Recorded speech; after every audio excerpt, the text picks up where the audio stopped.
Judul, Air Mata Janda Pukisem dan Bayi Udin Kajung.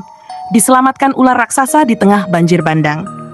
Di sebuah desa kecil yang tersembunyi di balik pegunungan hijau, hiduplah seorang janda bernama Pukisem. Wajahnya teduh, matanya menyimpan cerita luka panjang yang tak pernah ia ungkapkan. Ia hanya memiliki satu-satunya buah hati, bayi mungil yang ia namai Udin Kajung. Pukisem kehilangan suaminya ketika ia sedang mengandung, meninggalkannya dengan kehidupan yang berat. Namun, Pukisem tidak pernah mengeluh. Dengan segala kekuatan, ia membesarkan Udin Kajung seorang diri. Desa itu bernama Butuh Kajung, sebuah desa yang sederhana namun penuh kedamaian. Sawah-sawah hijau membentang di setiap sudut, dan sungai besar mengalir deras di tepiannya, menjadi sumber kehidupan warga. Tetapi di balik ketenangan itu, ada legenda yang selalu diceritakan turun-temurun. Jika sungai itu murka, seekor ular raksasa akan muncul untuk menyelamatkan yang layak dan menenggelamkan yang lalai. Orang-orang menertawakan cerita itu. Bagaimana mungkin ada ular sebesar itu? Namun, nenek-nenek tua selalu berpesan, jangan sombong dengan alam dan jangan pernah lupa berbuat baik. Tanda-tanda bencana. Hari itu, langit Butuh Kajung mendung lebih gelap dari biasanya. Awan hitam menggantung rendah, angin bertiup kencang membawa suara aneh yang seperti jeritan dari jauh. Pukisem sedang duduk di beranda gubuk tuanya, menggendong Udin Kajung yang tertidur pulas. Tangannya yang kasar lembut mengusap pipi anaknya. Tidurlah, nak, ibu selalu ada untukmu. Tiba-tiba, tetangga-tetangganya berlari-lari sambil berteriak, "Air sungai naik! Air sungai naik!" Pukisem segera bangkit, langkahnya gemetar. Ia tahu rumahnya berada di titik terendah desa. Jika banjir datang, gubuknya akan menjadi yang pertama tersapu. Dengan panik, ia mengambil kain jarik dan membungkus Udin Kajung, mendekap bayinya erat-erat di dada. Langkah kakinya cepat, tapi suara gemuruh air dari sungai semakin mendekat. Saat ia baru keluar dari halaman, kakinya terhenti. Dari kejauhan, ia melihat dinding air besar setinggi pohon kelapa, melaju menuju desa mereka. Suara itu seperti ribuan kereta kuda yang menghantam tanah. Warga desa berteriak panik, berlarian ke segala arah. Tapi Pukisem tidak tahu harus kemana. Kakinya lemas, tubuhnya menggigil. "Ya Allah, selamatkan anakku," lirihnya sambil menangis. Udin Kajung yang masih bayi mulai menangis keras, seolah merasakan ketakutan ibunya. Munculnya ular raksasa. Saat banjir sudah begitu dekat, tiba-tiba bumi bergetar. Semua orang menatap ke arah sungai dengan mata membelalak ketakutan. Dari dalam pusaran air yang deras, sesuatu yang hitam dan berkilauan muncul. Sebuah kepala ular raksasa yang lebih besar dari atap rumah. Matanya berwarna merah menyala, tubuhnya bersisik emas yang memantulkan cahaya dari langit kelabu. "Ular raksasa. Legenda itu nyata," teriak seseorang. Pukisem memeluk Udin Kajung semakin erat. Tubuhnya menggigil ketakutan, namun di saat yang sama ular itu menatapnya. Entah mengapa dalam tatapan itu Pukisem tidak merasakan ancaman. Ia justru merasakan kehangatan, seolah makhluk itu memahami penderitaannya. Air bah semakin mendekat, lalu sesuatu yang tak terduga terjadi. Ular raksasa itu bergerak cepat, melingkarkan tubuh besarnya di sekitar Pukisem dan Udin Kajung, membentuk perisai hidup. Saat air menyapu desa, ular itu mengangkat Pukisem dan Udin Kajung ke atas kepalanya. Pukisem teriak ketakutan, tapi ular itu menjaganya dengan lembut. Dari ketinggian, Pukisem menyaksikan desa Butuh Kajung tenggelam di bawah gelombang air yang dahsyat. Tangisannya pecah. "Ya Allah, tolong desa kami, tolong orang-orang kami." Tapi air tidak berhenti. Rumah-rumah hanyut, pepohonan tumbang. Hanya suara derasnya air yang terdengar, seolah alam sedang murka. Keselamatan di tengah kehancuran. Ular itu membawa Pukisem dan Udin Kajung ke sebuah bukit tinggi di tepi desa. Dengan lembut, ular itu meletakkan mereka di tanah yang kering. Pukisem menangis sambil memeluk Udin Kajung erat-erat. Ia tidak peduli lagi dengan ular itu. Baginya Udin Kajung adalah satu-satunya yang berharga. Setelah memastikan mereka selamat, ular raksasa itu menatap Pukisem sekali lagi. Kali ini, matanya penuh makna, seolah ingin berkata sesuatu. Lalu, dengan gerakan perlahan, ular itu menyusup kembali ke dalam air yang perlahan mulai surut. Tidak ada yang tahu dari mana makhluk itu datang dan kemana ia pergi. Saat pagi datang, langit mulai cerah. Air banjir telah menyisakan lumpur dan puing-puing. Desa Butuh Kajung porak-poranda, tapi keajaiban terjadi. Warga desa yang berhasil selamat melihat Pukisem dan Udin Kajung berdiri di atas bukit. Mereka berlari menghampiri, mata mereka penuh keheranan dan haru. "Pukisem, bagaimana kau bisa selamat?" tanya kepala desa. Dengan suara bergetar, Pukisem menceritakan semuanya. Tentang ular raksasa, tentang tatapannya, dan tentang bagaimana ia diselamatkan. Kesunyian setelah bencana. Setelah banjir bandang berlalu, desa Butuh Kajung seperti kota mati. Rumah-rumah yang dulu dipenuhi tawa, kini hanya menyisakan puing. Warga yang selamat berjalan pelan-pelan, mencari keluarga mereka yang hilang, memunguti sisa-sisa kehidupan yang masih bisa diselamatkan. Suara tangisan sesekali terdengar, bercampur dengan rintihan doa yang dipanjatkan dari hati yang remuk. Pukisem duduk di atas bukit, memeluk Udin Kajung yang tertidur dalam kain jarik lusuh. Udara pagi yang dingin membuat tubuhnya menggigil, tetapi hatinya jauh lebih beku. Pandangannya kosong, menatap hamparan tanah yang dulu menjadi rumahnya. Apa ini hukuman? Bisiknya pada angin, tetapi tidak ada jawaban. Beberapa tetangga yang selamat datang menghampirinya, mata mereka memancarkan campuran rasa iba dan kekaguman. Kepala desa, Pak Lurang, berdiri di depannya. Rambutnya yang memutih tampak basah, entah karena keringat atau air mata. Pukisem, kamu dan bayimu diselamatkan oleh makhluk gaib. Tuhan pasti punya maksud besar untuk kalian berdua, katanya dengan suara serak. Pukisem hanya bisa menunduk. Dalam hatinya, ia bertanya-tanya, mengapa aku yang diselamatkan? Apa karena Udin Kajung? Apakah bayi ini ditakdirkan untuk sesuatu yang lebih besar? Namun, ia memilih untuk tidak menjawab. Hari itu, warga desa bekerja keras. Mereka mendirikan tenda-tenda darurat dan mulai mencari orang-orang yang masih belum ditemukan. Pukisem ikut membantu, meski tubuhnya lemah. Ia tahu tangannya harus tetap kuat demi Udin Kajung. Setiap kali ia merasa hampir menyerah, ia melihat wajah mungil anaknya yang tertidur pulas. Untuk nak, gumamnya pelan. Kenangan yang menyayat hati.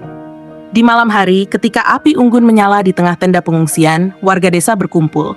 Suasana begitu hening. Mereka bercerita tentang keluarga yang hilang, tentang masa lalu yang indah sebelum bencana.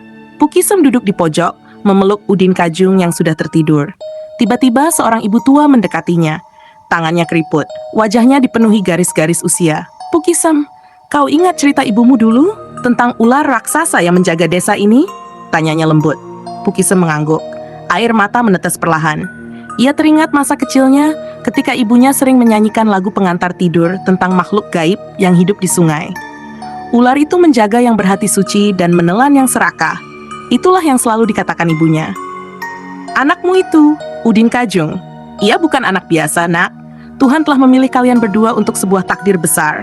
Lanjut ibu tua itu, suaranya bergetar seolah ia bicara tentang sesuatu yang sakral. Pukisem menatap Udin Kajung dalam pelukannya.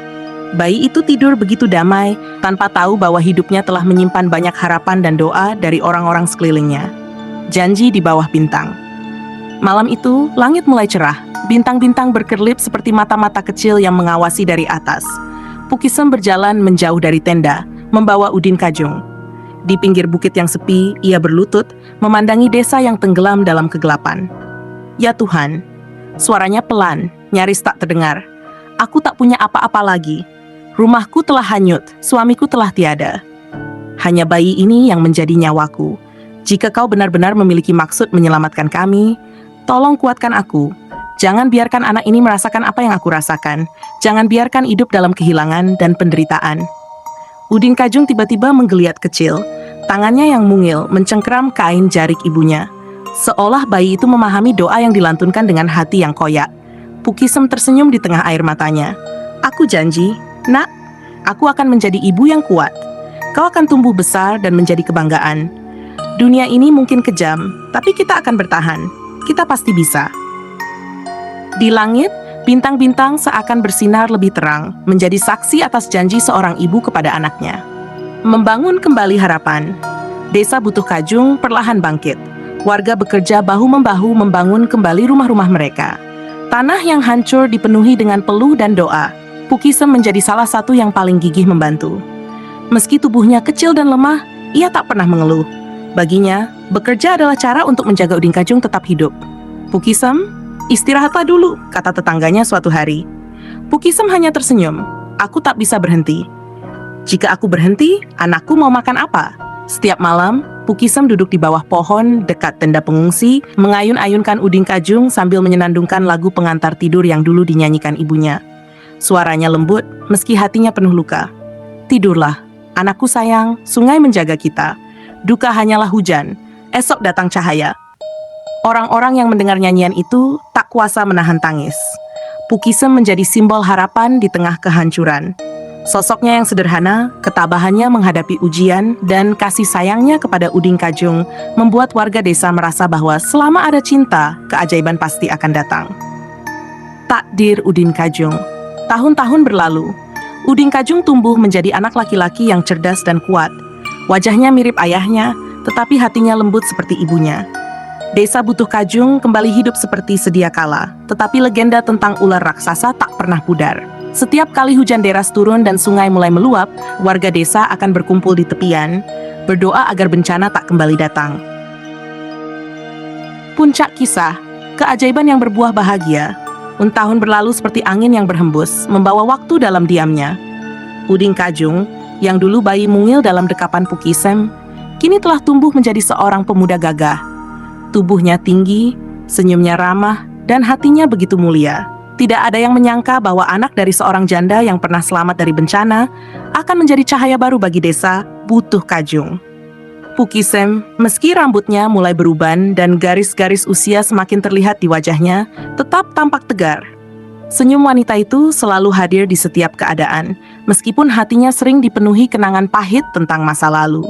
Namun, semua kepahitan itu perlahan tergantikan oleh kebanggaan melihat Udin Kajung tumbuh menjadi pribadi yang dicintai banyak orang. Di desa Butuh Kajung, Udin Kajung dikenal sebagai pemuda yang penuh kasih dan peduli pada sesama. Setiap hari, ia membantu para warga membajak sawah, memperbaiki rumah, dan merawat ladang. Udin Kajung tak pernah membeda-bedakan orang. Kaya atau miskin, muda atau tua, semuanya ia bantu dengan tulus. Aku diajarkan ibu bahwa hidup adalah tentang memberi. Ujar Udin Kajung setiap kali ada yang bertanya mengapa ia begitu peduli.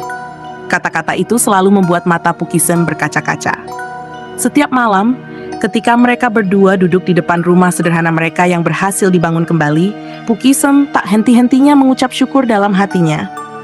"Anakku, kau adalah keajaiban yang dititipkan Tuhan untukku," bisiknya pelan. Hari yang mengubah segalanya. Suatu hari, sebuah peristiwa penting terjadi di desa Butuh Kajung. Para tetua desa berkumpul di balai desa bersama seluruh warga. Udin Kajung diminta untuk hadir. Di tengah keramaian itu, kepala desa Pak Lurang berdiri tegap dengan wajah serius. Warga desa Butuh Kajung yang saya cintai, suaranya lantang namun penuh kelembutan. Kita semua tahu, bertahun-tahun lalu, bencana dahsyat menghancurkan desa kita. Namun di tengah kehancuran itu, ada satu keajaiban yang kita saksikan bersama.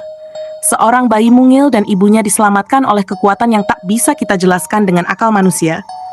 Semua warga menoleh ke arah Pukisem dan Udin Kajung yang duduk di barisan depan. Pukisem menunduk, malu-malu, sementara Udin Kajung hanya tersenyum kecil. "Udin Kajung," lanjut Pak Lurang, "kau tumbuh menjadi pemuda yang penuh kasih, yang memberikan hidupmu untuk membantu orang lain. Kau bukan sekadar harapan untuk ibumu, tapi kau adalah harapan bagi seluruh desa ini." Suasana hening. Mata-mata warga mulai berkaca-kaca. Mereka mengenang masa-masa sulit dulu ketika desa ini porak-poranda. Dan kini, mereka melihat pemuda itu sebagai simbol kebangkitan. "Kami semua sepakat," kata Pak Lurang sambil tersenyum. "Mulai hari ini, kau akan kami angkat sebagai pemimpin muda desa Butuh Kajung. Kau akan membawa perubahan, kau akan menjadi jembatan harapan untuk generasi selanjutnya." Suara tepuk tangan menggema di seluruh balai desa. Beberapa warga tak bisa menahan tangis mereka. Pukisem menutup mulutnya dengan tangan, air mata mengalir deras di pipinya. Tidak ada kebahagiaan yang lebih besar bagi seorang ibu selain melihat anaknya dihargai dan dicintai oleh semua orang. Udin Kajung berdiri, menatap wajah-wajah yang selama ini ia bantu. Suaranya bergetar saat ia berbicara. "Aku hanya anak seorang janda yang tak punya apa-apa dulu. Tapi ibu mengajariku bahwa hidup akan selalu memiliki arti jika kita mau berbagi. Semua ini bukan tentang aku. Ini tentang kita semua, tentang kebangkitan desa kita, tentang harapan yang tak pernah mati meski kita terpuruk." Pukisem menangis dalam diam, bangga melihat putranya yang kini menjadi pemimpin di mata semua orang. Kehidupan yang penuh berkah. Sejak saat itu, kehidupan di desa Butuh Kajung berubah. Dengan kepemimpinan Udin Kajung, desa kecil itu perlahan berkembang. Sawah-sawah kembali subur, sungai yang pernah murka kini menjadi sumber kehidupan yang tenang, dan persatuan warga semakin kuat. Pukisem sering duduk di beranda rumahnya, memandangi hamparan sawah yang hijau. Senyum selalu tersungging di wajahnya, meski tubuhnya semakin tua. Udin Kajung selalu pulang dengan membawa kabar baik, dan di setiap cerita yang ia sampaikan, ia selalu memeluk ibunya dengan penuh kasih sayang. "Ibu, semua ini berkat doa-doamu," katanya suatu malam sambil mencium kening Pukisem. Pukisem hanya tersenyum, air matanya kembali menetes. "Nak, hidup ini berat, tapi kau membuatnya menjadi indah. Ibu tak pernah meminta apa-apa dari dunia ini, karena kau adalah harta yang paling berharga." Dan malam itu, bintang-bintang kembali bersinar terang di atas desa Butuh Kajung, seakan ikut bersukacita menyaksikan kebahagiaan yang akhirnya menyelimuti keluarga kecil itu. Pesan moral yang menyentuh hati. Kisah Pukisem dan Udin Kajung bukan hanya tentang bertahan hidup dari bencana, tetapi tentang ketulusan, harapan, dan cinta yang tak pernah pudar. Pukisem, meski hidupnya penuh luka dan kehilangan, memilih untuk bangkit demi anaknya. Udin Kajung, yang sejak bayi sudah dititipkan keajaiban, tumbuh menjadi sosok yang membawa perubahan dan kebaikan bagi banyak orang. Pesan dari kisah ini sederhana namun mendalam. Cinta seorang ibu mampu mengalahkan segala badai kehidupan. Dalam setiap kesulitan, selalu ada harapan dan keajaiban yang tersembunyi. Hidup ini berarti jika kita mau berbagi, sekecil apapun itu. Jika kisah ini menyentuh hati Anda, jangan lupa untuk like video ini, subscribe channel ini, dan bagikan kepada teman-teman atau keluarga Anda agar lebih banyak lagi yang terinspirasi.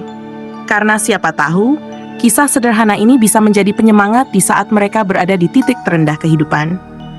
Percayalah, setiap luka pasti sembuh, setiap tangis akan berganti senyuman, dan setiap ujian membawa kita lebih dekat pada keajaiban. Dengan air mata haru dan senyum yang tulus, kita akhiri kisah tentang Pukisem dan Udin Kajung yang telah mengajarkan kita tentang arti sejati dari perjuangan, cinta, dan kebahagiaan. Terima kasih telah menyaksikan, sampai jumpa di kisah-kisah inspiratif lainnya.